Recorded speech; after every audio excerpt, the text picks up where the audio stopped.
ورسوله أما بعد أعوذ بالله من الشيطان الرجيم بسم الله الرحمن الرحيم لقد كان لكم في رسول الله أسوة حسنة معزز سامعین خواتین اسلام، سب سے پہلے اللہ رب العالمین کی تعریف، توصیف، کبریائی، بڑائی دو سنا بیان کرتے ہیں جس اللہ وحدہ لا شریک خالق کائنات مالک ارض و سما نے تمام بنی نوع انسان کو اس دار فانی کے اندر پیدا کیا، ہماری رشد و ہدایت کے لیے انبیاء کرام کو مبعوث فرمایا، بے شمار نعمتوں سے نوازا، امت محمدیہ کا شرف بخشا، اسلام جیسی نعمت سے سرفراز کیا۔ ساری تعریف اسی اللہ وحدہ لا شریک کے لیے لائق و سزاوار ہے۔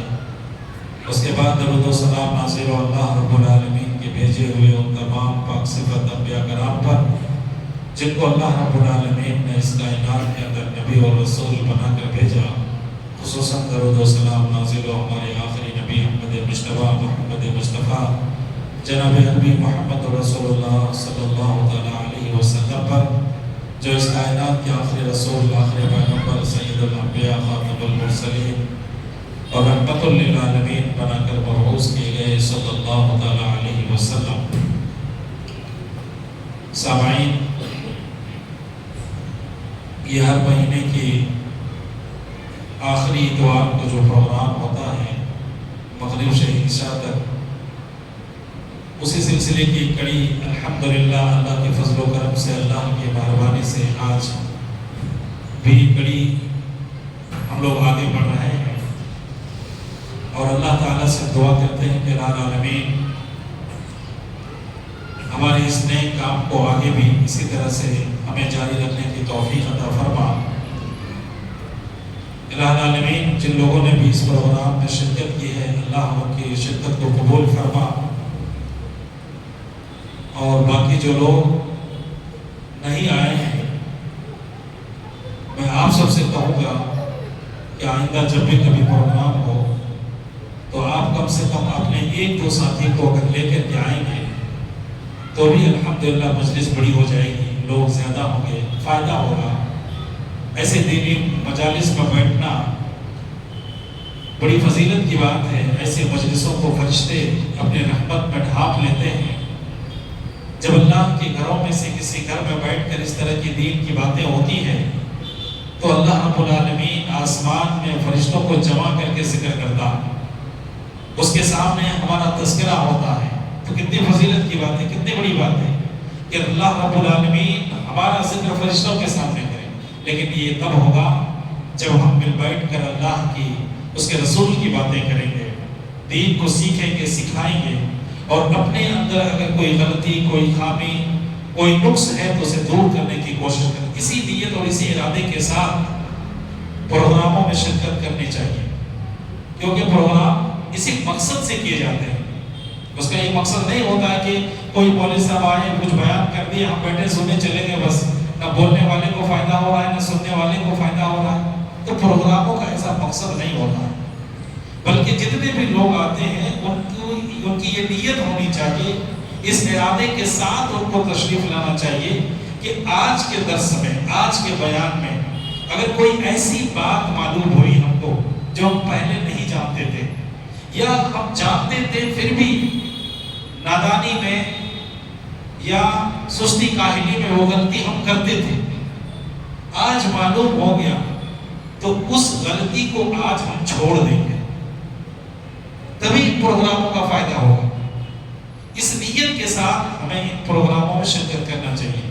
میں آپ کے سامنے زیادہ کوئی لمبی چوڑی تقریر نہیں کروں گا، کیونکہ ہمارے سامنے شیخ تشریف فرما ہے، وہ آپ کے سامنے بیان کریں گے۔ 10 سے 15 منٹ کچھ باتیں میں آپ کے سامنے رکھوں گا۔ میں نے آپ کے سامنے سورہ احزاب کی آیت نمبر 20 پر 1 پڑھی ہے، اور اس آیت کے تحت کچھ باتیں آپ کے سامنے رکھوں گا۔ اللہ تبارک و تعالی نے جو کلام مقدس میں نے آپ کے سامنے پڑھی ہے، اس میں یہ فرمایا کہ لَقَدْ كَانَ لَكُمْ فِي رَسُولِ اللَّهِ أُسْوَةٌ حَسَنَةٌ، یقیناً رسول اللہ صلی اللہ علیہ وسلم کی زندگی میں تمہارے لیے بہترین نمونہ ہے۔ ہمارا آئیڈیل کون ہے؟ ہمارے نبی محمد صلی اللہ علیہ وسلم۔ تعالیٰ نے پوری انسانیت کے لیے آپ کو آئیڈیل بنا کر کے بھیجا، رہبر بنا کر کے بھیجا، قائد بنا کر کے بھیجا کہ پوری زندگی آپ نبی صلی اللہ علیہ وسلم کے نقش قدم پر گزاریں گے۔ آپ وہی کریں گے جو اللہ کے نبی نے کیا ہے، وہی کریں گے جو اللہ کے نبی نے کرنے کے لیے کہا ہے۔ وہ کوئی بھی کام آپ نہیں کریں گے یا ہم نہیں کریں گے جن کاموں سے اللہ اور اس کے رسول نے ہمیں منع کر دیا۔ تو الحمدللہ ہمیں اس بات پر فخر ہے کہ ہم اس نبی کو ماننے والے ہیں جس کو اللہ تعالیٰ نے امام الانبیاء بنا کر کے بھیجا۔ اس نبی کے ماننے والے ہیں، ہمارا یہ دعویٰ ہے۔ اپنے آپ کو، میں نے کبھی کہا ہے کہ اپنے آپ کو ہم اہل حدیث بھی کہتے ہیں کہ میرے نبی جو کہتے ہیں، جو کہیں گے، جو کرنے کے لیے بتائیں گے وہ سب ہم کریں گے، حدیث پہ عمل کرنے والے ہیں۔ تو آج کے درس میں آپ کو یہ بتانے جا رہا ہوں کہ اللہ تعالیٰ نے ہمارے نبی کو ہمارا آئیڈیل بنایا ہے اور کہا ہے کہ آپ نبی صلی اللہ علیہ وسلم کے نقش قدم پہ چلیں گے، وہی ہمارے لیے اسوہ اور نمونہ ہے۔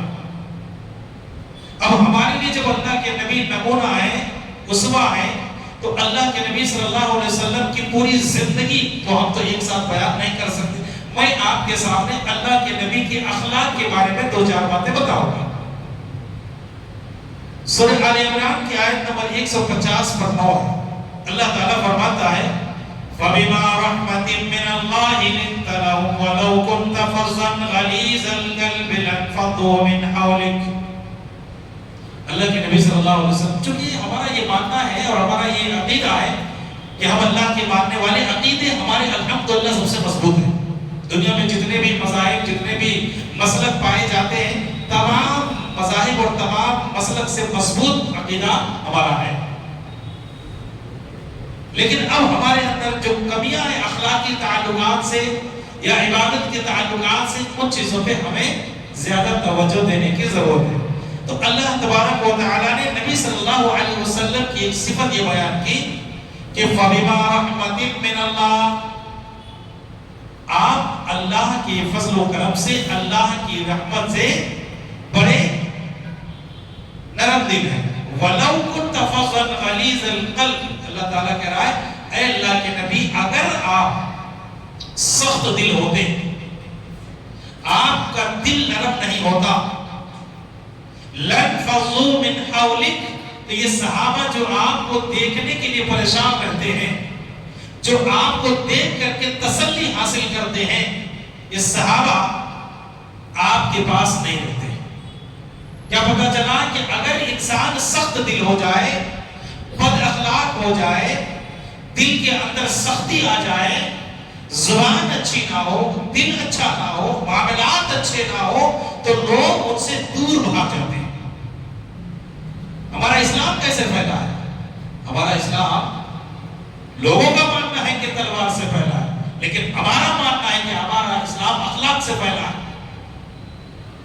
صحابہ نے، اللہ کے نبی نے ایسے اخلاقی نمونے پیش کیے لوگوں کے سامنے، ایسے کردار پیش کیا اللہ کے نبی نے لوگوں کے سامنے کہ لوگ مجبور ہو گئے آپ کو اپنا رسول ماننے پر۔ اسی کو اللہ تعالیٰ نے کہا اگر آپ سخت دل ہوتے، بد اخلاق ہوتے، آپ کی عادت اچھی نہ ہوتی، تو لوگ آپ کے قریب نہ آتے۔ تو لوگوں کو قریب لانے کے لیے اخلاق کا اچھا ہونا ضروری ہے۔ جب اخلاق اچھا ہوگا تو لوگ خود بخود ہمارے قریب آئیں گے۔ اللہ کے نبی صلی اللہ علیہ وسلم فرماتے ہیں، ابو داؤد کی روایت ہے، اکمل المؤمنین ایمانا احسنهم خلقا، کہ کامل ایمان والے، مومن تو ہے، ہر کلمہ پڑھنے والا اپنے آپ کو مسلمان کہتا ہے، لیکن کامل ایمان والا، جن کا ایمان مکمل ہوگا، یہ کون ہوگا؟ جن کا اخلاق سب سے بہتر ہوگا، وہی کامل ایمان والا ہے۔ ورنہ نماز پڑھنے کے بعد بھی آپ کا ایمان مکمل نہیں ہوگا اگر آپ کے ہمارے اخلاق اچھے نہ ہو، کیونکہ ایک انسان کو مومن بننے کے لیے پہلی شرط ہے کہ وہ پہلے ایک اچھا انسان بنے۔ جب تک ایک انسان اچھا انسان نہیں بن جاتا، تب تک وہ صحیح معنوں میں مومن بن ہی نہیں سکتا۔ تو کیا پتہ چلا کہ ہمارے اخلاق، ہمارے تبھی جا کر کے ہم صحیح معنوں میں مسلمان ہوں گے، تب جا کر کے ہمارا ایمان مکمل ہوگا۔ اور یہی چیز اللہ کے نبی صلی اللہ علیہ وسلم ہمیں بتا رہے ہیں۔ سورہ فصلت کی آیت نمبر 30 پر 4 اور 30 پر 5 آپ پڑھیے، اللہ تعالیٰ فرماتا ہے وَلَا تَسْتَوِي الْحَسَنَةُ وَلَا السَّيِّئَةُ ادْفَعْ بِالَّتِي هِيَ أَحْسَنُ فَإِذَا الَّذِي بَيْنَكَ وَبَيْنَهُ عَدَاوَةٌ كَأَنَّهُ وَلِيٌّ حَمِيمٌ۔ نیکی اور برائی دونوں برابر نہیں ہو سکتے، نیکی اور برائی دونوں برابر نہیں ہو سکتے۔ ایک انسان اچھا ہو نیکی کرنے والا اور ایک انسان برا ہو برائی کرنے والا، دونوں برابر ہو سکتے نہیں ہو سکتے۔ اب اللہ تعالیٰ نے کیا فرما رہا ہے؟ ادفع باللتی ہی احسن، ایک سلیقہ بتا رہا ہے، ایک طریقہ بتا رہا ہے اللہ تعالیٰ کہ لوگوں کو آپ اپنے قریب کیسے لے کر کے آئیں، وہ کون سا طریقہ ہو؟ ادفع باللتی ہی احسن، آپ برائی کو اچھائی سے دفاع کیجیے۔ اگر ہمارا کپڑا غلیظ ہو گیا ہے تو اس غلیظ کپڑے کو صاف کرنے کے لیے گندا پانی سے اگر اس کو ہم دھوئیں گے تو یہ کپڑا صاف نہیں ہوگا، اس کے لیے صاف پانی چاہیے، اچھا پانی چاہیے۔ اللہ کہہ رہا ہے کہ اگر ایک آدمی آپ سے برائی کرتا ہے، ایک آدمی آپ سے دشمنی کرتا ہے، ایک آدمی آپ کا برا چاہتا ہے، تو اس آدمی کو آپ اچھا بنانے کے لیے کیا کریں؟ کیا آپ اس کے ساتھ وہی سلوک کریں گے جو وہ کرتا ہے؟ تو پھر ہمارے ان کے درمیان فرق کیا رہ جائے گا؟ کیا فرق رہ جائے گا؟ جو غلطی وہ کر رہا ہے وہی غلطی ہم کر رہے ہیں، جس سلوک کے ساتھ وہ ہم سے پیش آتا ہے وہی سلوک کے ساتھ ہم اس سے پیش آتے ہیں، تو ہمارے ان کے درمیان کوئی فرق تو نہیں رہ گیا۔ اللہ تعالیٰ کہتا ادفع باللتی ہی احسن، آپ اس کی برائی کو اچھائی سے دفاع کیجیے۔ وہ گالی دے دیا آپ کو، ہم بھی پلٹ کے گالی دے دیں، ہمارے اس میں فرق کیا رہ جائے گا؟ لیکن رب کیا کہتا ہے؟ جب وہ گالی دے دے تو آپ اللہ سے دعا کر دیجئے اللہ آپ کو صحیح ہدایت دے، اللہ آپ کو صحیح سمجھ دے۔ ان کو بتائیے کہ مسلمان کو گالی دینا غلط ہے، مسلمان کی برائی کرنا غلط ہے۔ اللہ سے دعا کر دیجئے کہ اللہ اس آدمی کے اندر بد اخلاقی ہے، اس کے اندر غلط افعال ہے، غلط کردار ہے، الہی ان کو صحیح اور اچھے کی توفیق عطا فرما۔ اب دعا دے دیجیے۔ اگر آپ کے ساتھ اس نے برا سلوک کیا، آپ ان کے ساتھ اچھا سلوک کیجیے۔ یہ قرآن کا حکم ہے، یہ اللہ کا حکم ہے۔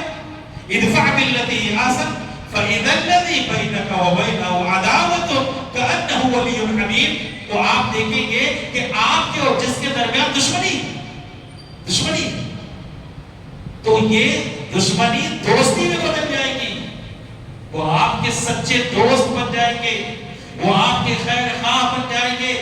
اور یہی تو صحابہ نے کیا تھا، یہی تو اللہ کے نبی نے کیا تھا۔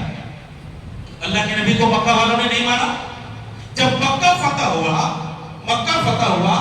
اللہ کے نبی کے ہاتھ میں پورا اقتدار تھا، ایک آدمی سے اللہ کے نبی بدلہ لے سکتے تھے، کوئی آپ کو پوچھنے والا نہیں تھا، کوئی آپ کو روکنے والا نہیں تھا۔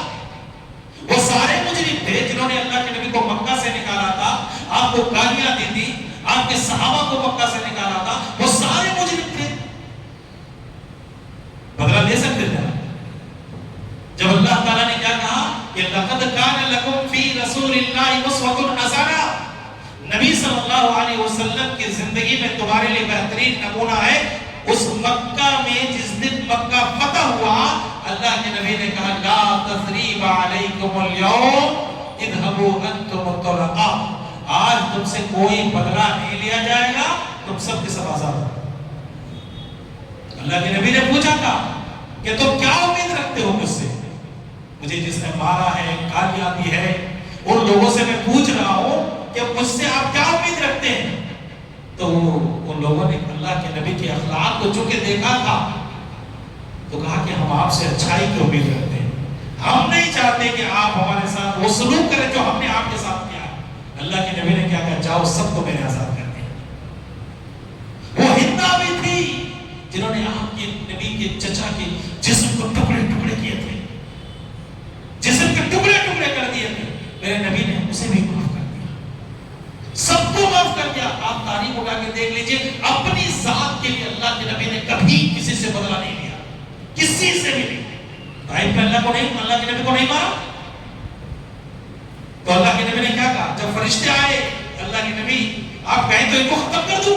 میرے نبی نے ہاتھ اٹھایا، اللہم اہد قومی فانہم لا یعلمون، اللہ میری قوم کو ہدایت دے، یہ جانتے نہیں ہے میں کون ہوں، اگر یہ جانتی میں اللہ کے نبی ہوں تو میرے ساتھ یہ سلوک نہ کر دیے۔ تو یہی بات اللہ تعالیٰ میں بتا رہا ہے کہ نبی کی زندگی میں تمہارے لیے رسوا ہے، اگر آپ کے ساتھ کوئی برا سلوک کرتا ہے، آپ کو کوئی گالی دیتا ہے، آپ کے ساتھ کوئی غلط کام کرتا ہے، تو یہ نہیں جانتا کہ اس کی سزا اللہ تعالیٰ اس کو کیا دینے والا ہے، لہٰذا آپ اللہ سے ان کے لیے دعا کر دیجیے، دعا کر دیجیے کہ اللہ ان کو ہدایت دے، اللہ یہ اپنی آخرت برباد کر رہا ہے، اللہ یہ مجھے تکلیف دے کر کے مجھے ناراض کر رہا ہے، اللہ یہ اپنی آخرت کو تباہ کر رہا ہے، الہی اس کو صحیح سمجھ کی توفیق عطا فرما۔ تو یہ چیز ہمارے اندر آنی چاہیے۔ تو ان پروگراموں کا یہی مقصد ہوتا ہے کہ اگر یہ کام ہم کر لیں تو ہماری دنیا سنور جائے گی، آخرت بھی سنور جائے گی، لیکن یہ کام کرنے کے لیے بڑے حوصلے کی بات ہے۔ ہر آدمی یہ کام نہیں کر پاتا، ہر آدمی یہ کام نہیں کر پاتا کہ کوئی مجھے گالی دے اور بدلے میں اس کو دعا دوں، کوئی میرا برا چاہے میں اس کے لیے اچھا چاہوں، ہر آدمی نہیں کر پاتا ہے یہ کام۔ یہ بڑے مضبوط ایمان والے کی دلیل ہے، بڑے مضبوط ایمان والے ہی یہ کام کر پائیں گے۔ تو اللہ تعالیٰ نے ہمیں یہ بات بتائی کہ آپ کی جو دشمن ہے اس کو اپنا دشمن نہ سمجھو، بلکہ اگر وہ مسلمان ہیں، کچھ اختلافات ہیں تو ان کے ساتھ آپ اچھائی کے ساتھ معاملہ کرو۔ حضرت انس رضی اللہ عنہ، بخاری کی روایت ہے، حضرت انس رضی اللہ عنہ نے اللہ کے نبی کی خدمت کتنے سال تک کی؟ 10 سال 10 سال خدمت کی۔ آج ہم کسی کے یہاں خدمت کرتے ہیں، 4-5 دن میں شکوے شکایت شروع ہو جاتے ہیں، سال 2 سال کے اندر شکوے شکایت شروع ہو جاتے ہیں، ان کے ساتھ ان کے بڑے جن کے پاس وہ کام کرتے ہیں اپنے سے ماتحت والوں کے ساتھ بدتمیزی سے بات کرتے ہیں، نوکروں جیسا سلوک کرتے ہیں، ان کو سمجھتے ہیں کہ میں آپ کو تنخواہ دیتا ہوں، آپ میرے مزدور ہیں، میری دکان میں کام کرتے ہیں، میرے گھر میں کام کرتے ہیں، تو مجھے حق ہے کہ میں آپ کو ڈانٹوں۔ اللہ اکبر، نبی کا اللہ تعالیٰ نے بتایا اسوہ ہے نبی۔ حضرت انس نے 10 سال تک خدمت کی، 1-2 دن نہیں، اور پورے 10 سال کی زندگی میں حضرت انس رضی اللہ عنہ کہتے ہیں نبی نے ایک دن بھی مجھے اف تک نہیں کہا۔ پورے 10 سال کی زندگی میں نبی نے حضرت انس کو اف تک نہیں کہا کہ انس تم نے یہ کیوں کر دیا، انس تم نے یہ کام کیوں نہیں کیا۔ پورے 10 سال کی زندگی میں پوچھا تک نہیں اللہ کے نبی نے۔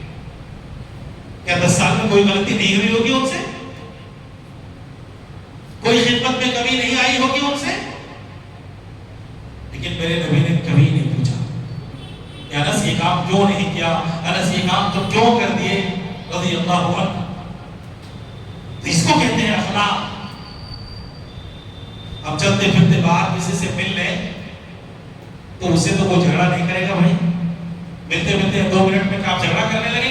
اخلاق کا ثبوت آپ کو وہیں پہ دینا پڑے گا جہاں پہ جن کے ساتھ آپ کی زندگی گزرتی ہے، جن کے ساتھ آپ کا اٹھنا بیٹھنا ہے، جن کے ساتھ آپ کا رہنا سہنا ہے، جن کے ساتھ آپ معاملات کرتے ہیں، ان کو آپ کو ثبوت دینا پڑے گا کہ میں اچھا انسان ہوں۔ اسی لیے اللہ کے نبی صلی اللہ علیہ وسلم نے فرمایا کہ تم میں سب سے بہتر انسان وہ ہے جو اپنی بیوی کے لیے سب سے بہتر ہے، کیونکہ انہی کے ساتھ ہماری زندگی زیادہ گزرتی ہے، انہی کے ساتھ ہمارے معاملات زیادہ ہوتے ہیں۔ اگر ہماری بیوی نے میری تعریف کر دی کہ میں اچھا انسان ہوں تو میں اچھا انسان ہوں، اور اگر میری بیوی کہتی ہے کہ یہ اچھا نہیں ہے تو انسان اچھا نہیں ہے، چاہے دنیا اس کی جتنی تعریف کرے۔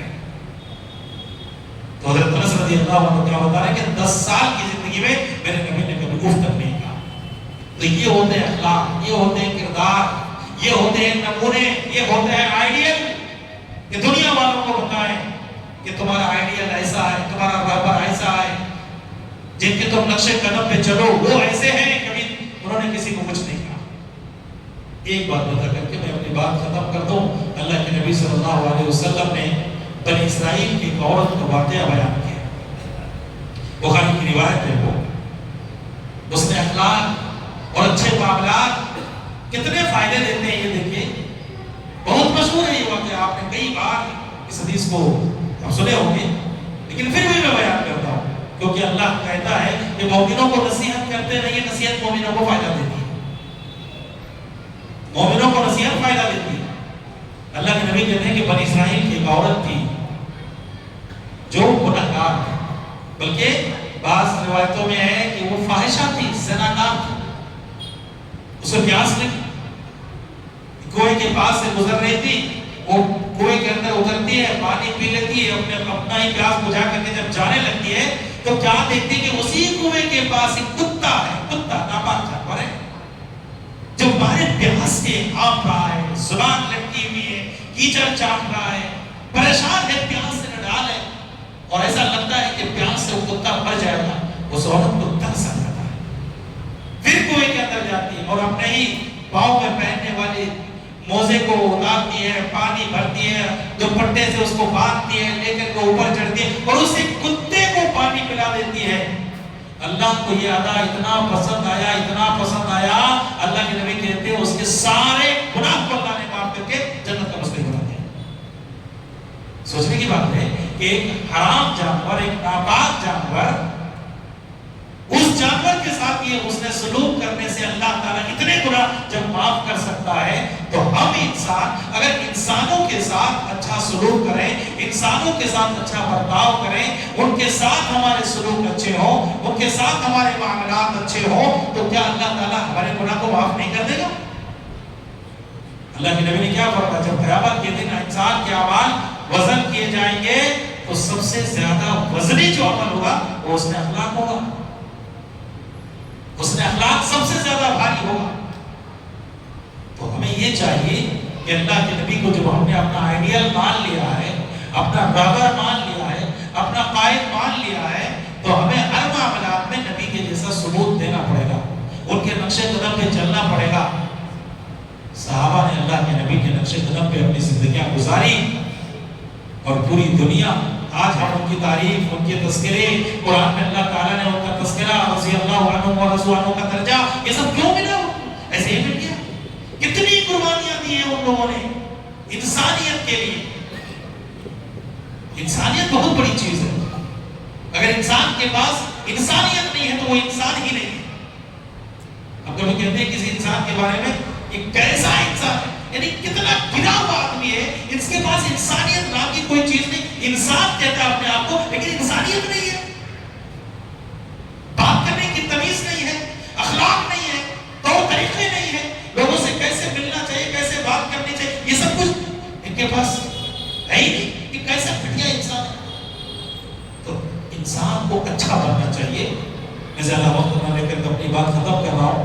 اللہ تعالیٰ سے دعا کرتا ہوں کہ الہ العالمین ہم تمام مسلمانوں کو صحیح معنوں میں انسان بننے کی توفیق عطا فرما الہ العالمین، اور صحیح انسان کے ساتھ ساتھ صحیح مومن بننے کی توفیق عطا فرما الہی۔ جب تک دنیا میں زندہ ہے ایمان اسلام پہ زندہ ہے، جب خاتمہ فرما ایمان بالخیر خاتمہ فرما، آمین تقبل یا رب العالمین۔ سامعین، اب میں آپ کے سامنے فضیلت الشیخ فصیح الرحمن عمری، فصیح الرحمن جامعی مدنی حفظ اللہ کو آپ کے سامنے دعوت ہوگا، وہ آپ کے سامنے خطاب فرمائیں گے۔ شیخ سے میں گزارش کروں گا کہ آپ لوگوں کے سامنے نصیحت کے ہمدردی انداز میں کچھ باتیں رکھیں۔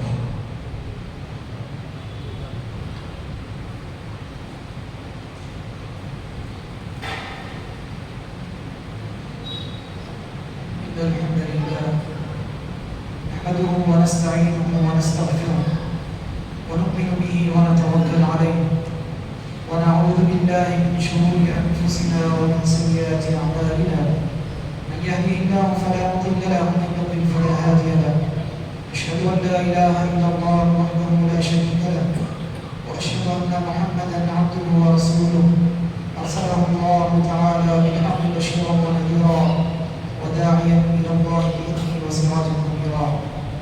أما بعد، فأعوذ بالله السميع العليم من الشيطان الرجيم. يا أيها الذين آمنوا اتقوا الله حق تقاته ولا تموتن إلا وأنتم مسلمون. يا أيها الناس اتقوا ربكم الذي خلقكم من نفس واحدة وخلق منها زوجها وبث منهما رجالا كثيرا ونساء، واتقوا الله الذي تساءلون به والأرحام إن الله كان عليكم رقيبا. يا أيها الذين آمنوا اتقوا الله وقولوا قولا سديدا يصلح لكم أعمالكم ويغفر لكم ذنوبكم، ومن يطع الله ورسوله فقد فاز فوزا عظيما. قال تبارك وتعالى في محكم تنزيله أعوذ بالله من الشيطان الرجيم وما أرسلناك إلا رحمة للعالمين. وقال تبارك وتعالى في مقام آخر لقد جاءكم رسول من أنفسكم عزيز عليه ما عنتم حريص عليكم بالمؤمنين رؤوف رحيم. محترم حاضرین مجلس، پردہ نشین خواتین اور عزیز بچوں، سب سے پہلے تو اللہ تبارک و تعالیٰ کا شکر و احسان ہے کہ جس کی توفیق سے آج ہم لوگ یہاں پر جمع ہیں، جس کی توفیق سے قرآن و حدیث کی کچھ باتیں آج ہم یہاں بیٹھے سن رہے ہیں۔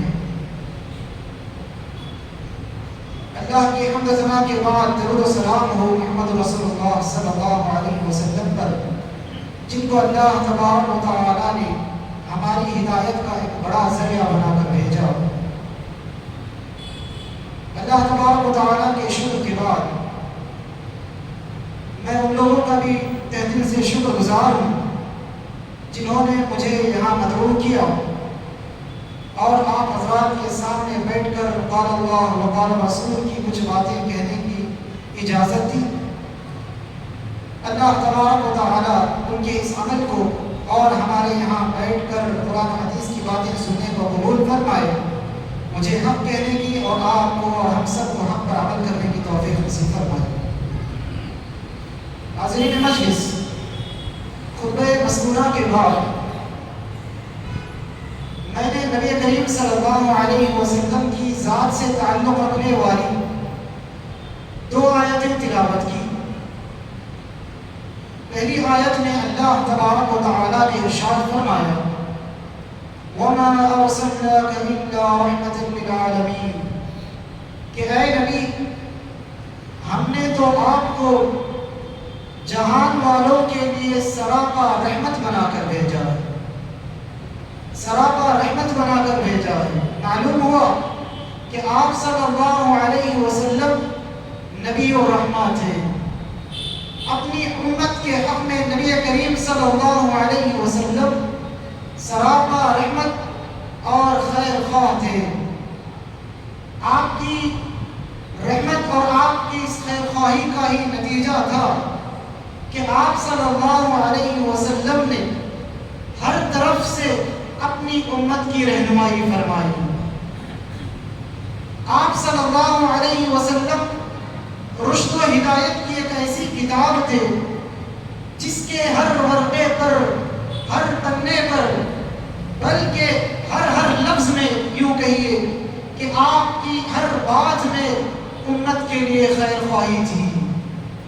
کوئی ایسی بھلائی نہیں جس کا آپ صلی اللہ علیہ وسلم نے حکم نہ دیا ہو، اور کوئی ایسی برائی نہیں جس سے آپ صلی اللہ علیہ وسلم نے ہمیں روکا نہ ہو۔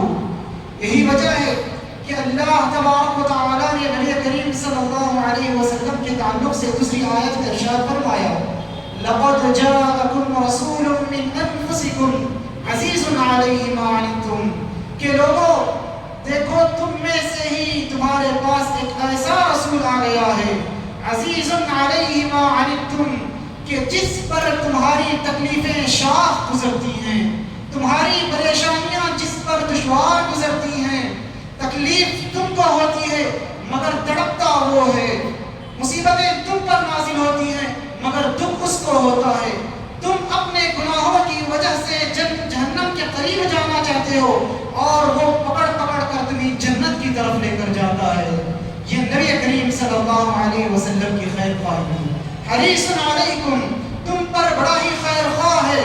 آپ کی خیر خواہی کا ایک کمال تھا کہ آپ صلی اللہ علیہ وسلم نے ہر قدم پر اپنی امت کی رہنمائی کی۔ اسی طرح سے آپ صلی اللہ علیہ وسلم نے کچھ ایسے امور کا تذکرہ فرمایا جن کے تعلق سے نبی کریم صلی اللہ علیہ وسلم نے کہا کہ ان باتوں کو لے کر میں تم پر خوف کھاتا ہوں، تم پر ڈرتا ہوں کہ یہ باتیں تمہارے اندر پیدا ہو جائیں اور ان باتوں کا تم شکار ہو جاؤ، اس کا مجھے ڈر ہے۔ تو آئیے آج کی اس بیٹھک میں کچھ ایسے امور کا آپ کے سامنے تذکرہ کروں جس کے تعلق سے نبی کریم صلی اللہ علیہ وسلم نے کہا کہ میں ان باتوں کو لے کر تمہارے لیے خوف زدہ ہوں، خوف کھاتا ہوں۔ پہلی چیز نبی کریم صلی اللہ علیہ وسلم نے حدیث کے اندر ارشاد فرمایا، ان اخوف ما اخاف علیکم الشرک الاصغر۔ کہا کہ لوگوں، سب سے زیادہ جس چیز کو لے کر میں تمہارے بارے میں خوف کھاتا ہوں وہ شرک اصغر ہے۔ سرے فہرست آنے والی چیز شرک اصغر۔ صحابہ نے کہا الشرک الاصغر یا رسول اللہ، کہ اللہ کے نبی صلی اللہ علیہ وسلم یہ شرک اصغر کیا چیز ہے؟ آپ صلی اللہ علیہ وسلم نے کہا الریا، ریاکاری، دکھاوا، کسی اور کو دکھانے کے لیے کوئی عمل کرنا، اللہ کی رضامندی کو چھوڑ کر، اللہ کی خوشنودی کو چھوڑ کر دنیاوی مقاصد کے تحت کوئی عمل کرنا، اس کو ریاکاری کہا جاتا ہے۔ یعنی ہمارا کوئی ایسا عمل جس کے یعنی اللہ تبارک و تعالیٰ کو راضی کرنے کے علاوہ دنیاوی مقصد کو لے کر کوئی ہم عمل کرتے ہیں، کسی اور کو خوش کرنے کے لیے ہم کوئی عمل کرتے ہیں، تو ایسا عمل ریاکاری والا عمل کہلاتا ہے۔ اسی حدیث میں نبی کریم صلی اللہ علیہ وسلم نے آگے ارشاد فرمایا کہ اللہ تبارک و تعالیٰ اس دن ان لوگوں سے کہے گا، کن لوگوں سے کہے گا؟ ریاکاروں سے کہے گا اذهبوا الى الذين كنتم تراؤون في الدنيا فانظروا هل تجدون عندهم جزاء۔ اللہ کہے گا کہ لوگوں جاؤ، آج کے دن تم انہی کے پاس چلے جاؤ جن کو دکھانے کی خاطر تم دنیا کے اندر عمل کیا کرتے تھے۔ فانظروا هل تجدون عندهم جزاء، اور ان کے پاس جا کر دیکھو، ہو سکتا ہے تمہارے اعمال کا تمہیں بدلہ مل جائے، مگر نہیں، ہرگز نہیں۔ اس دن، کل قیامت کے دن، بندہ اپنے آپ کو لے کر ہر طرف سے محتاج ہوگا، نیکی کا محتاج ہوگا، اپنے اعمال کو کم محسوس کر رہا ہوگا۔ جن لوگوں کو دکھانے کی خاطر آج اس دنیا کے اندر ہم عمل کرتے ہیں، وہ لوگ خود کل قیامت کے دن پائی کے محتاج ہوں گے، نیکی کے محتاج ہوں گے، نیکی کے لیے ترس رہے ہوں گے، اپنی جھولی میں سے کوئی ایک نیکی بھی نکال کر دینے والا نہ ہوگا۔ محترم حاضرین گرامی، یہ پہلی چیز تھی جس کے تعلق سے نبی کریم صلی اللہ علیہ وسلم نے کہا کہ میں اس کو لے کر خوف کھاتا ہوں۔ اور نبی کریم صلی اللہ علیہ وسلم نے اس کو لے کر کیوں خوف ظاہر کیا؟ خوف اس لیے ظاہر کیا، اس کی کچھ وجوہات ہیں۔ سب سے پہلی وجہ یہ ہے کہ جہاں ریاکاری پیدا ہوتی ہے، جہاں یہ دکھاوا پیدا ہوتا ہے، وہاں اعمال کی اصل روح ختم ہو جاتی ہے۔ اصل روح ختم ہو جاتی ہے۔ اصل روح کیا ہے؟ اخلاص۔ اس ریاکاری کی وجہ سے اخلاص کا جنازہ نکلتا ہے۔ جہاں ہم لوگوں کو دکھانے کے لیے عمل کرتے ہیں، اللہ تبارک و تعالیٰ کی رضامندی ختم ہو جاتی ہے۔ جبکہ اللہ نے کہا وَمَا أُمِرُوا إِلَّا لِيَعْبُدُوا اللَّهَ مُخْلِصِينَ لَهُ الدِّينَ، کہا کہ لوگوں کو تو بس اس بات کا حکم دیا گیا ہے کہ وہ دین کو صرف اور صرف اللہ کے لیے خالص کرتے ہوئے عبادت کریں، اللہ کے لیے خالص عمل کریں۔ جہاں ریاکاری پیدا ہوتی ہے، اخلاص ختم ہو جاتا ہے، جو ہماری عبادتوں کی اصل روح ہوا کرتی ہے۔ پہلی وجہ، پہلا سبب جس کی وجہ سے نبی نے خوف ظاہر کیا۔ اور اس کے علاوہ یہ چیز یعنی ریاکاری، دکھاوا، یہ منافقین کی صفت میں سے ہے، منافقین کی صفات میں سے ہے۔ یہ ریاکاری منافقین کی ایک صفت ہے۔ اللہ تبارک و تعالیٰ نے قرآن مجید کے اندر ارشاد فرمایا وَإِذَا قَامُوا إِلَى الصَّلَاةِ قَامُوا كُسَالَىٰ يُرَاءُونَ النَّاسَ۔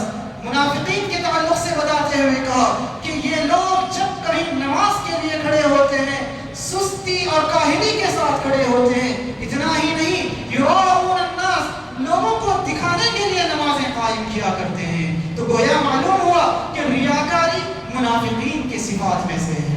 اللہ کو دکھانا، منافقین یعنی اللہ کے علاوہ کسی اور کو دکھانے کے لیے عبادت کرنا، یہ منافقین کا کام تھا۔ ہم بھی آج اپنے اعمال کا جائزہ لیں، اپنے اعمال کا جائزہ لیں۔ ہم جو عمل کر رہے ہیں اس کے اندر اللہ کی رضا کاری، اللہ تبارک و تعالیٰ کی خوشنودی کہاں تک شامل ہے اور کہاں تک ہمارے دنیاوی مقاصد اس کے اندر چھپے ہوئے ہیں۔ محترم حاضرین کرام، ایک اور وجہ یہ ہے کہ ایسے ریاکاروں سے کل قیامت کے دن ایک رد رتی برابر عمل قبول نہیں کیا جائے گا، رتی برابر عمل قبول نہیں کیا جائے گا۔ حدیث قدسی میں نبی کریم صلی اللہ علیہ وسلم نے ارشاد فرمایا، قیامت کے دن اللہ تبارک و تعالی حدیث قدسی کے اندر ارشاد فرماتا ہے، انا اغنى الشركاء عن الشرك، انا اغنى الشركاء عن الشرك، کہ لوگوں میں تمہارے شرکاء سے بے نیاز ہوں، میرے ساتھ جن جن کو تم شریک کرتے ہو ان سب سے میں بے نیاز ہوں۔ من عمل عملا اشرک فیہ معی غیری ترکتہ وشرکہ، کہا کہ جو کوئی بھی بندہ ایسا عمل کرے جس کے اندر وہ میرے ساتھ کسی اور کو بھی شریک کرتا ہے تو ایسے بندے کو اور اس کے عمل کو میں چھوڑ دیتا ہوں۔ اللہ تبارک و تعالیٰ نے یہ نہیں کہا کہ جو بندہ مجھے چھوڑ کر کسی اور کی عبادت کرتا ہے اس کے عمل کو چھوڑتا ہوں۔ اللہ نے کہا کہ میرے ساتھ کسی اور کو بھی شریک اگر کر لیتا ہے، یعنی اگر اس کے عمل میں اللہ کی رضامندی کے ساتھ ساتھ کسی اور کو بھی دکھانا مقصد ہو، کوئی اور دنیاوی بھی مقصد اس کے اندر چھپا ہوا ہو، تو ایسے عمل کے تعلق سے اللہ نے کہا ترکتہ وشرکہ، اس کو اور اس کے اس شرک زدہ عمل کو میں چھوڑ دیتا ہوں، کوئی عمل نہیں، کوئی ثواب نہیں ملے گا۔ محترم حاضرین گرامی، اس سے اور سب سے خطرناک اور بھیانک ایک اور وجہ ہے۔ آپ لوگوں نے اس حدیث کو سنا ہوگا، حدیث میں آتا ہے، بخاری کی حدیث ہے، شفیع الاصبحی نامی ایک تابعی ہیں، کہتے ہیں کہ میں مدینہ میں داخل ہوا، مدینے کے اندر میں داخل ہوا اور دیکھا کہ ایک شخصیت ایسی ہے جس کے اطراف لوگ بیٹھے ہوئے ہیں، وہ لوگوں سے بات کر رہے ہیں۔ میں نے پوچھا کہ کون ہے، یہ کون سی شخصیت ہے؟ مجھ سے کہا گیا کہ یہ ابو ہریرہ رضی اللہ عنہ ہے۔ کہتے ہیں کہ میں ابو ہریرہ رضی اللہ عنہ کے قریب جا کر بیٹھ گیا، آپ لوگوں سے بات کر رہے تھے۔ جب آپ کی بات ختم ہوئی اور لوگ وہاں سے چلے گئے تو میں نے ان سے کہا کہ اے ابو ہریرہ رضی اللہ عنہ، آپ مجھ سے کوئی ایسی حدیث بیان کیجئے جس حدیث کو آپ نے نبی صلی اللہ علیہ وسلم سے سنا ہو، سیکھا ہو، سمجھا ہو، ایسی کوئی حدیث بیان کیجئے۔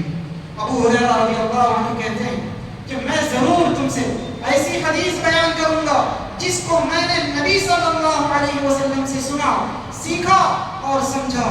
آپ حدیث بیان کرنا شروع ہی کرتے ہیں کہ آپ پر بے ہوشی طاری ہو جاتے ہیں، بے ہوش ہو جاتے ہیں، تھوڑی دیر کے بعد افاقہ ہوتا ہے، ہوش میں آتے ہیں، کہتے ہیں کہ میں ضرور تم سے حدیث بیان کروں گا، پھر حدیث بیان کرنے جاتے ہیں، بے ہوش ہو جاتے ہیں۔ 3 مرتبہ ایسا ہی ہوتا ہے۔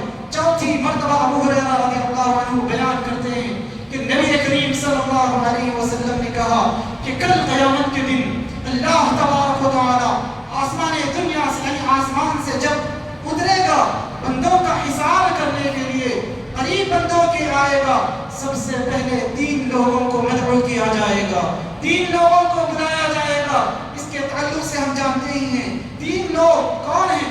ایک قاری ہوگا، قرآن کا علم رکھنے والا ہوگا، ایک مالدار ہوگا، ایک اسی طرح سے اللہ کے راہ میں شہید کیا ہوا ہوگا، شہید ہوگا۔ ایسے لوگوں سے اللہ تبارک و تعالیٰ سوال کرے گا، قاری سے سوال کرے گا، مالدار سے سوال کرے گا، شہید سے سوال کرے گا کہ تم نے اس دنیا کے اندر کیا کیا کیا، میں نے جو کچھ بھی تمہیں نعمتیں عطا کی تھی ان کو لے کر تم نے کتنا عمل کیا؟ سب کہیں گے کہ میں نے وہ کیا، میں نے وہ کیا، میں نے وہ کیا۔ اللہ کہے گا کہ تم جھوٹ بولتے ہو، فرشتے کہیں گے تم جھوٹ بولتے ہو، تم لوگوں نے تو بس اس وجہ سے کیا تھا کہ تمہارا نام دنیا کے اندر ہو جائے، جاؤ تمہارا نام ہو چکا ہے، تمہیں نام مل چکا ہے، تمہیں دنیا کے اندر قاری کہا گیا، سخی کہا گیا، شہید کہا گیا، سب کچھ ہو گیا ہے، آج جہنم کی طرف چلے جاؤ۔ اسی حدیث میں ابو ہریرہ کہتے ہیں نبی کریم صلی اللہ علیہ وسلم نے میرے گھٹنے پر ہاتھ مارا اور کہا اولئک الثلاثہ، اولئک الثلاثہ اول خلق اللہ تسعر بهم النار۔ کہیں گے کہ اے ابو ہریرہ، اللہ کی مخلوق میں سب سے پہلے یہی وہ 3 لوگ ہیں جن کے ذریعے سے جہنم کی آگ کو بھڑکایا جائے گا۔ اللہ تسعر بهم النار، یہی وہ ریاکار ہیں جن کے ذریعے سے جہنم کی آگ کو بھڑکایا جائے گا۔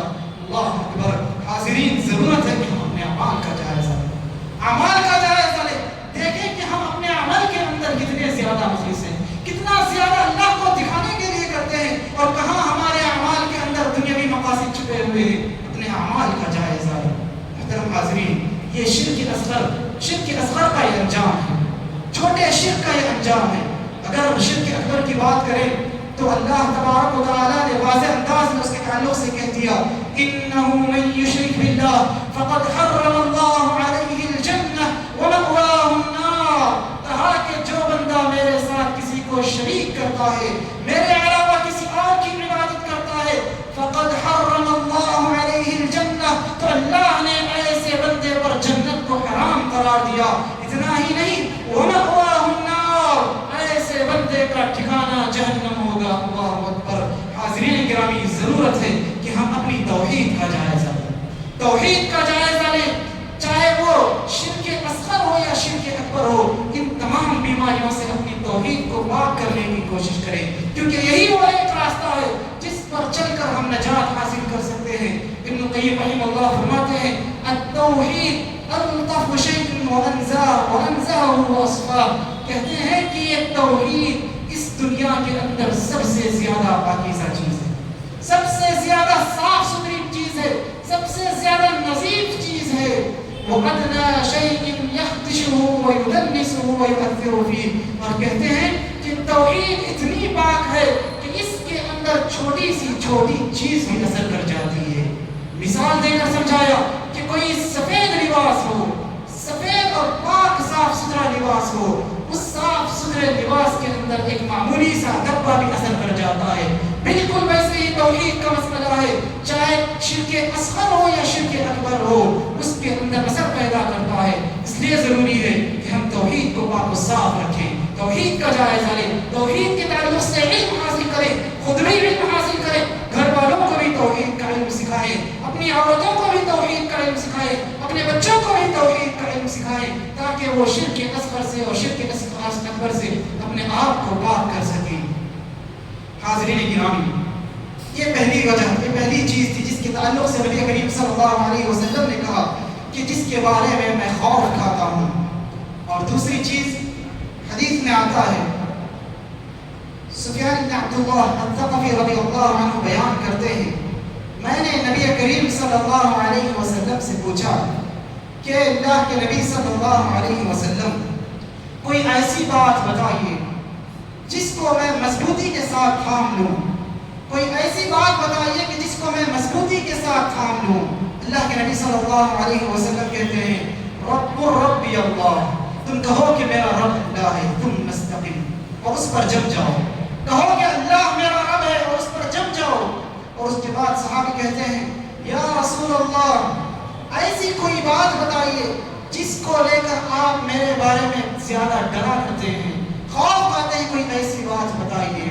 فأخذ بلسان نفسه فقال هذا، صحابی رسول کہتے ہیں نبی کریم صلی اللہ علیہ وسلم نے اپنی زبان کو پکڑا، اپنی زبان کو پکڑ کر کہا کہ یہ وہ چیز ہے جس کو لے کر میں تمہارے بارے میں زیادہ خوف کھاتا ہوں، فکر مند ہوں۔ مطلب کیا ہے؟ مطلب یہ ہے کہ زبان کا غلط استعمال کرنا، زبان سے غلط بیانی کرنا، یہ وہ چیز ہے جس کے تعلق سے نبی کریم صلی اللہ علیہ وسلم نے اپنی امت کو آگاہ کیا ہے۔ زبان کے تعلق سے نبی کریم صلی اللہ علیہ وسلم نے اتنی بڑی بات کیوں کہی؟ اس کے بھی اپنی وجوہات ہیں۔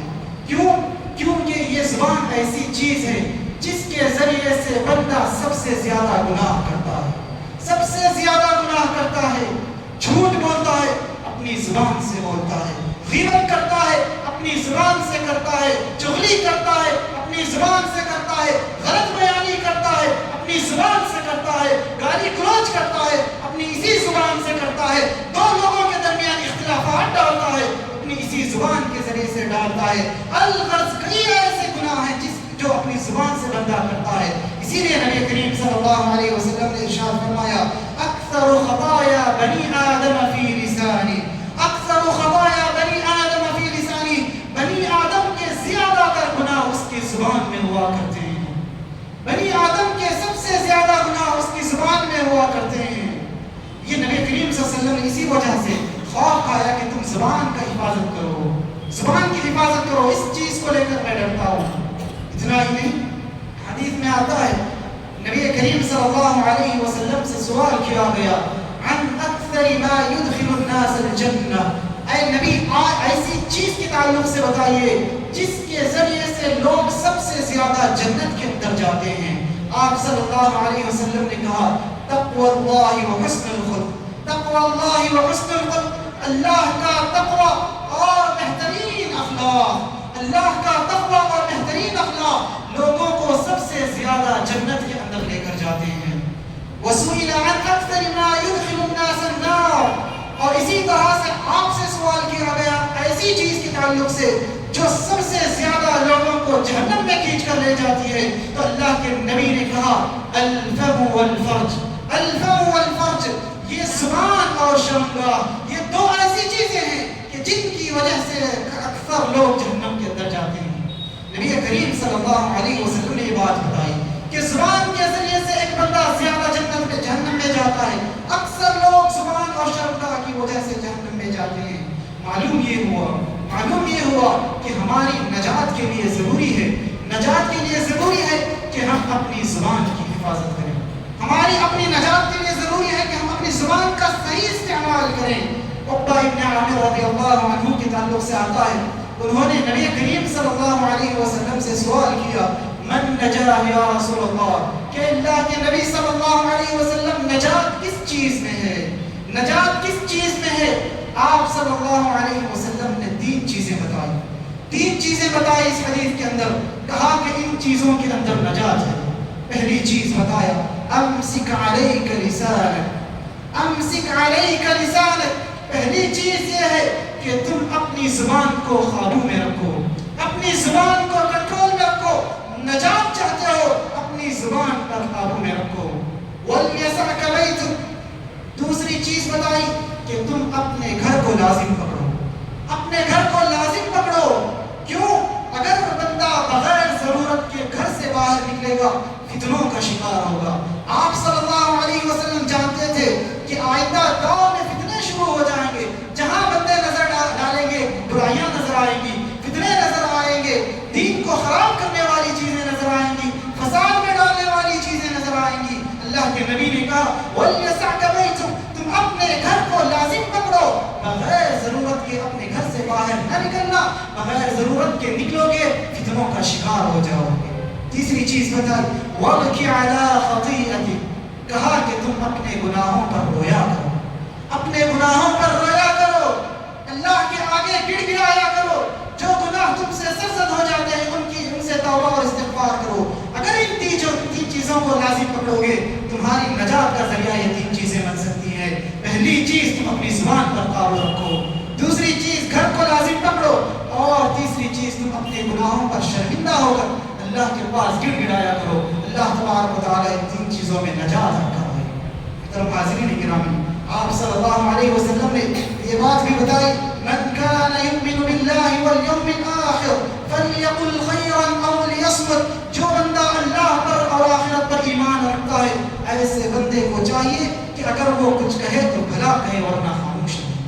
اگر اپنی زبان سے کچھ نکالو تو اچھی بات نکالو، ایسی بات نکالو کہ آگے والے کو فائدہ ہو، چاہے دنیاوی فائدہ ہو یا اخروی فائدہ ہو، نفع بخش بات کرو ورنہ خاموشی اختیار کرو، یہی تمہارے لیے بہتر ہے۔ ایک مومن کی علامت ہے کہ وہ جب کبھی کہتا ہے تو بھلی بات کہتا ہے، بھلائی والی بات کہتا ہے، نفع بخش بات کہتا ہے، ورنہ وہ خاموشی اختیار کر لیتا ہے۔ آج کتنے ایسے گناہ ہیں، کتنی ایسی چیزیں ہیں جو صرف اور صرف زبان کے غلط استعمال کی وجہ سے ہمارے معاشرے کے اندر جنم لیتی ہیں۔ ہم غور کریں، کئی ایسے گناہ ہیں جو صرف زبان کے غلط استعمال کی وجہ سے ہمارے معاشرے کے اندر آ چکی ہیں۔ اس لیے ضروری ہے کہ بندہ ہر لفظ کو تول تول کر بولے، ہر لفظ کو تول تول کر بولے، کیونکہ کئی مرتبہ ایسا ہوتا ہے کہ بندہ اپنی زبان سے کچھ کہہ جاتا ہے اور اللہ تبارک و تعالیٰ کے نزدیک وہ بات بڑی زیادہ اہمیت رکھتی ہے، اللہ تبارک و تعالیٰ اس سے ناراض ہو جاتا ہے، لیکن بندہ اس کو کچھ بھی اہمیت نہیں دیتا۔ حدیث میں نبی کریم صلی اللہ علیہ وسلم نے کہا ان العبد لیتکلم بکلمہ لا یلقی لها بالا، کہا کہ بندہ اپنی زبان سے کبھی کبھار ایک ایسا کلمہ کہہ دیتا، بڑی بات نہیں، صرف کلمہ کہتا ہے، لا یلقی لها بالا، ایسا کلمہ جس کی کوئی وقت اس کے نزدیک نہیں ہوتی، کوئی حیثیت نہیں رہتی، باتوں باتوں میں کہہ جاتا بها في النار, اور اسی کلمے کی وجہ سے جہنم کے اندر ڈال دیا جاتا ہے اور جہنم میں اتنی گہرائیوں میں جا کر گرتا ہے. ابعدنا بین المشرق والمغرب, جتنی دوری مشرق اور مغرب کے درمیان ہے اتنی دور اتنی گہرائیوں میں جہنم کے اندر کس وجہ سے جا کر گرتا ہے؟ ایک کلمے کی وجہ سے. یہ میں نہیں کہہ رہا ہوں, کوئی اور نہیں کہہ رہا ہے, نبی کریم صلی اللہ علیہ وسلم کہہ رہے ہیں. آپ کی بات 100% سچ اور حق کی بات ہے. آپ نے کہا کہ ایک کلمہ جس کی وجہ سے بندہ جہنم میں جا گرتا ہے اور مشرق اور مغرب سے زیادہ گہرائی میں چلا جاتا ہے. محترم حاضرین کرام, زبان ہے تو زبان کا صحیح استعمال کریں, تول کر اپنے الفاظ کو نکالیں, بھلی باتیں نکالیں, اچھی باتیں نکالیں, نفع بخش باتیں نکالیں, ورنہ خاموشی اختیار کریں.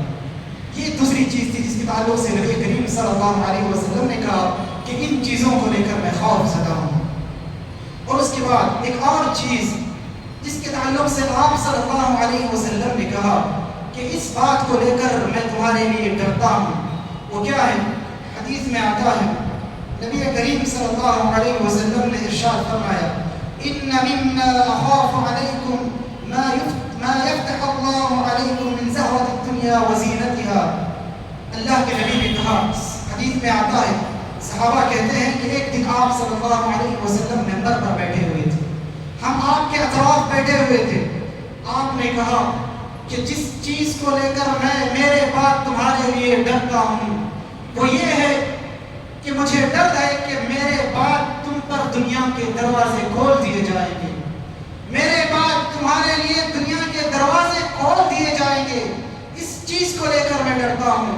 اور تمہارے لیے دنیا کی زیب و زینت یعنی زیب و زینت کی ساری راہیں ہموار کر دی جائیں گی.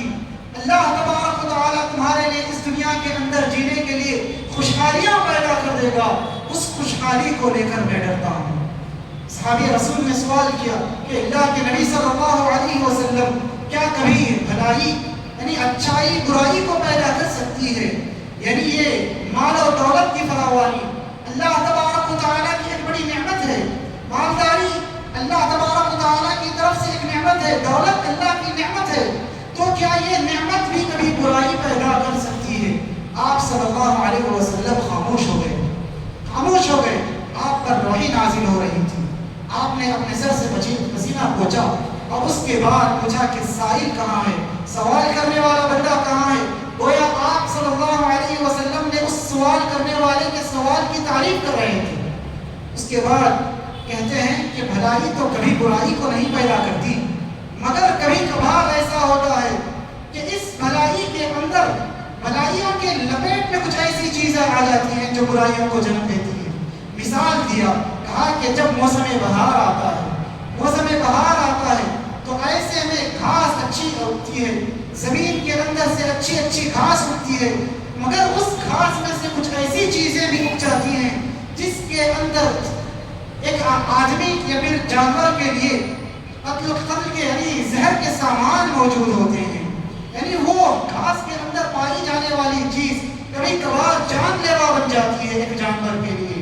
لیکن جو جانور صحیح طور پر صحیح انداز میں چارہ چرتے ہیں اور اس کے بعد اس کو ہضم کر لیتے ہیں, پیشاب یا پاخانے کے ذریعے سے اس کو نکال لیتے ہیں, نبی کریم صلی اللہ علیہ وسلم نے کہا کہ یہ بہتر چیز ہے.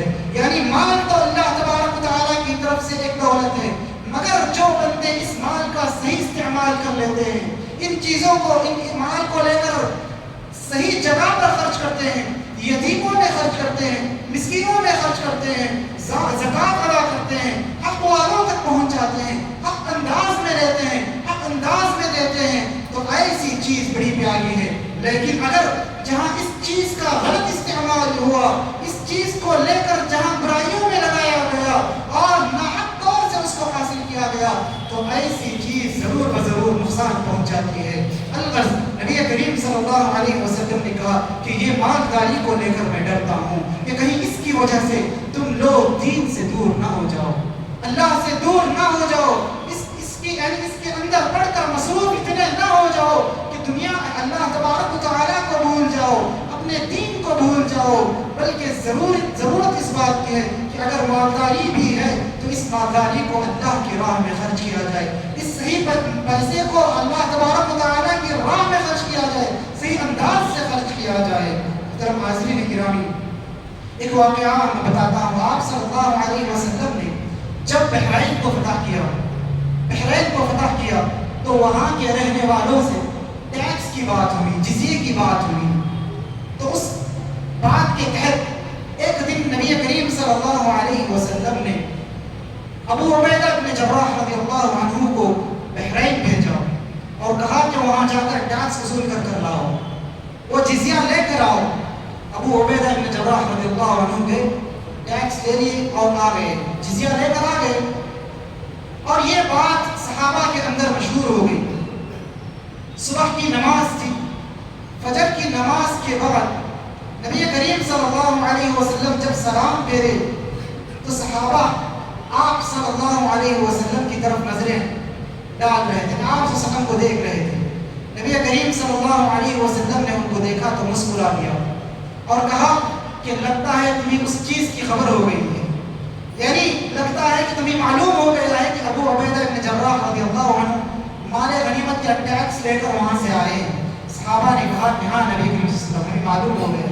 تو آپ صلی اللہ علیہ وسلم نے کہا کہ خوش رہو، تمہارے لیے خوشخبری ہے، پر امید رہو اس چیز کو لے کر جو تمہیں خوش کرے گی، یعنی اس مال میں سے تمہیں حصہ دیا جائے گا. لیکن آپ صلی اللہ علیہ وسلم نے کہا فواللہ للفخر اخشى علیکم، للفخر اخشى علیکم، کہا اللہ کی قسم میں فخر و فاخر کو لے کر تمہارے لیے کبھی نہیں ڈرتا ہوں، میں کبھی فقیری کو لے کر یا محتاجی کو لے کر تمہارے بارے میں خوف نہیں کھاتا ہوں.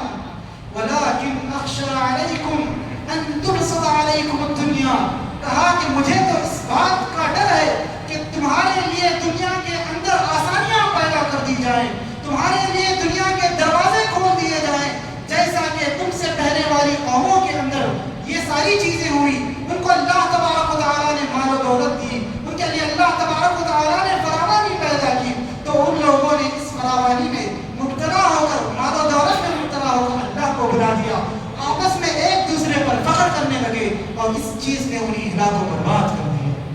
میں اس چیز کو لے کر تم سے ڈرتا ہوں، فقیری اور محتاجی کو لے کر میں تم پر نہیں ڈرتا ہوں، بلکہ ڈر ہے کہ تمہارے لیے اگر خوشحالی پیدا کر دی جائے تو تم اللہ سے دور ہو جاؤ گے، دین سے دور ہو جاؤ گے. آج ہم معاشرے کے اندر نظر ڈالیں، کیا یہ حالات ہمارے اندر پیدا نہیں ہو گئے؟ کتنے ایسے لوگ ہیں جو اس مالداری کے چکر میں پڑ کر اللہ کو بھول گئے، دین کو بھول گئے ہیں. کتنے ایسے لوگ ہیں جن کو اللہ کے لیے وقت نہیں ملتا، اللہ کو یاد کرنے کے لیے وقت نہیں ملتا، دین کے لیے وقت نہیں ملتا. کیوں؟ مصروف ہیں دنیا کے اندر، اپنے مال میں مصروف ہیں، اپنے بزنس میں مصروف ہیں، اپنی تجارت میں مصروف ہیں. اللہ نے فراوانی دے دی ہے، خوشحالی دے دی ہے، اسی میں اللہ تبارک و تعالیٰ نے انہیں مگن کر کے رکھ دیا. محترم حاضرین کرام، آج اس دولت کی خاطر ہم جس دین سے دور ہو رہے ہیں، اللہ تبارک و تعالیٰ سے دور ہو رہے ہیں، اس دنیا کی خاطر اللہ سے دور ہو رہے ہیں. اس دنیا کی کیا حیثیت ہے؟ اس دنیا کی کیا حیثیت ہے اللہ کے نزدیک؟ اللہ کے نبی صلی اللہ علیہ وسلم نے کہا لو كانت الدنيا تعدل عند الله جناح بعوضة، کہا کہ اگر یہ دنیا اللہ کے نزدیک مچھر کے پر کے برابر بھی ہوتی، مچھر کے پر کے برابر بھی اگر اس دنیا کی حیثیت ہوتی، جس دنیا کے لیے آج ہم مرے مٹے جا رہے ہیں، جس دنیا کی خاطر ہم اپنی رشتہ داریاں خراب کر رہے ہیں، آپسی تعلقات خراب کر رہے ہیں، اللہ کو بھولتے ہیں، دین کو بھولتے ہیں، اللہ کی یاد جس دنیا کی خاطر ہمیں نہیں آتی، اس کے تعلق سے کہا کہ اگر اس دنیا کی حیثیت مچھر کے پر کے برابر بھی ہوتی، جو کہ نہیں ہے، اللہ کے نزدیک مچھر کے پر کے برابر بھی اس کی حیثیت ہے. کہا کہ اگر ہوتی تو کافر کو یہاں ایک گھونٹ قطرہ نصیب نہیں ہوتا، پانی کا ایک گھونٹ کافر کو اللہ تبارک و تعالیٰ اس دنیا کے اندر نہ دیتا اگر اس کی حیثیت ایک مچھر کے پر کے برابر ہوتی. حاضرین، ضرورت ہے اس بات ہے کہ ہم اللہ کو سمجھیں، اللہ کو جاننے کی کوشش کریں، اللہ کی طاقت، اللہ کی قدرت کا اندازہ لگائیں، دین سے قریب ہوں، اپنی رشتہ داریاں قائم رکھیں، مال کے پیچھے پڑ کر رشتہ داریوں کو نہ توڑیں، تعلقات کو خراب نہ کریں، اللہ کو نہ بھولیں. محترم حاضرین، ایک آخری بات بتا کر میں اپنی بات ختم کرتا ہوں. کہ یہ دنیا، اس دنیا کا آپ اندازہ لگا سکتے ہیں اللہ تعالیٰ نے کیا کہا قرآن مجید کے اندر، کہا ان اللہ اشترى من المؤمنین انفسهم واموالهم بان لهم الجنہ، کہ اللہ تبارک و تعالیٰ نے مؤمنین سے ان کے مالوں کو خرید لیا ہے، مؤمنین سے ان کی جانوں کو خرید لیا ہے۔ اللہ نے خرید لیا ہے مؤمنین کے اموال کو، ان کی جانوں کو، کس چیز کے بدلے؟ کس چیز کے بدلے؟ بِأَنَّ لَهُمُ الْجَنَّةِ، کہ ان لوگوں کے لیے اللہ نے اس چیز کے بدلے میں جنت رکھی ہے۔ اللہ تعالیٰ نے جنت رکھی ہے، اس جنت کو ہم چھوڑتے ہیں اس دنیا کی خاطر، اس جنت کو بھولتے ہیں اس دنیا کی خاطر۔ ایسی جنت، اس ایک حدیث سے ہم اندازہ لگا سکتے ہیں اس دنیا کی کیا حیثیت ہے اور جنت کی کیا حیثیت ہے۔ ایک حدیث کے ذریعے سے آپ اندازہ لگائیں، بخاری کی حدیث ہے، نبی کریم صلی اللہ علیہ وسلم نے ارشاد فرمایا، کہا کہ ایسے بندے کو میں جانتا ہوں جو جہنم سے سب سے اخیر میں نکلے گا، سب سے اخیر میں نکلے گا اور جنت میں سب سے اخیر میں داخل ہوگا۔ جب وہ جہنم سے نکلے گا، آپ صلی اللہ علیہ وسلم نے کہا کہ ایک بندہ جہنم سے نکلے گا، کب اور کہا کہ اپنے گھٹنوں سے گھسیٹتے ہوئے اپنے آپ کو، یا اپنے پیٹ کے بل یا اپنے ہاتھوں کے بل جہنم سے نکلے گا، اخیر میں سب سے موحد ہوگا، توحید پرست ہوگا، اسی لیے جہنم سے نکلے گا۔ آج ہم خوشفہمی میں مبتلا ہیں کہ ہم اہل حدیث ہیں، ہم توحید پرست ہیں، جہنم ہمارے لیے حرام ہے، ہم ہی جنت کے مستحق ہیں۔ نہیں، موحد ہونے کے باوجود اپنے گناہوں کے بل بوتے پر کئی لوگ جہنم میں جاتے ہیں۔ تو محترم حاضرین، اخیر میں نکلے گا، اللہ اس سے کہے گا کہ جاؤ جنت میں داخل ہو جاؤ۔ وہ بندہ جائے گا، دیکھے گا جہنم بھری ہوئی ہے، اسے لگے گا کہ جنت بھر گئی ہے، اسے لگے گا کہ جنت بھر گئی ہے، اللہ کے پاس واپس دوبارہ آئے گا اور کہے گا کہ اللہ جنت بھر گئی ہے۔ وہ اللہ تعالیٰ کہے گا کہ جاؤ جنت میں داخل ہو جاؤ، پھر جائے گا، 3 مرتبہ جا کر آنے کے بعد اسے ایسا لگے گا کہ جنت میں جو لوگ اس سے پہلے داخل ہوئے ہیں انہوں نے سب کچھ اپنا جو کچھ بھی لینا تھا لے لیا ہے، اب میرے لیے کچھ نہیں ہے۔ اللہ سے وہی کہے گا، ایک اور حدیث کے الفاظ ہے کہ اللہ ان لوگوں نے سب کچھ لے لیا ہے، جو کچھ لینا تھا، میرے لیے کچھ نہیں ہے۔ اللہ تبارک و تعالیٰ اس وقت کہے گا کہ جاؤ جنت کے اندر داخل ہو جاؤ، فَإِنَّ لَكَ مِثْلَ الدُّنْيَا وَعَشْرَةَ أَمْثَالِهَا، کہ جاؤ جنت میں داخل ہو جاؤ، تمہارے لیے اس جنت کے اندر ایک دنیا جتنی جگہ ہے، بلکہ دنیا نہیں، دنیا کے 10 گنا جگہ تمہارے لیے ہے۔ اور حدیث میں آتا ہے کہ یہ بندہ جو 10 دنیا کے اکیلا 10 دنیا کا مالک ہوگا، وہ جنت کے اندر سب سے نچلے درجے والا ہوگا۔ سب سے جنت کا چھوٹا درجہ، ادنا درجہ یہی ہے کہ ایسی 10 دنیا کا وہ اکیلا مالک ہوگا، جس دنیا کے لیے آج ہم مٹتے ہیں، مرتے ہیں، سب کچھ کرتے ہیں، گناہ کے کام کرتے ہیں، ایسی جنت کو چھوڑ کر جس کا آخری درجہ اس 10 دنیا کے برابر ہے۔ تو محترم حاضرین کرام، آئیے دین کی طرف، اللہ کی قدرت کو سمجھنے کی کوشش کیجیے، جنت کے تعلق سے، جہنم کے تعلق سے معلومات حاصل کیجیے، علم حاصل کیجیے، دنیا نہیں دین سے قریب ہو جائیے، اللہ سے قریب ہو جائیے۔ اللہ سے دعا ہے کہ اللہ تبارک و تعالیٰ کہیں سنی باتوں پر ہمیں عمل کرنے کی توفیق نصیب فرمائے۔ اللہ تبارک و تعالیٰ ہمیں شرک اکبر اور شرک اصغر سے اللہ ہماری حفاظت فرمائے، توحید میں مضبوط ہونے کے اللہ ہمیں توفیق نصیب فرمائے، اپنی زبانوں کا صحیح استعمال کرنے کے اللہ ہمیں توفیق نصیب فرمائے، اپنی دولتوں کا صحیح استعمال کرنے کے اللہ ہمیں توفیق نصیب فرمائے۔ اقول قولی ھذا واستغفر اللہ لي ولکم ولسائر المسلمین من کل ذنب فاستغفروه انه هو الغفور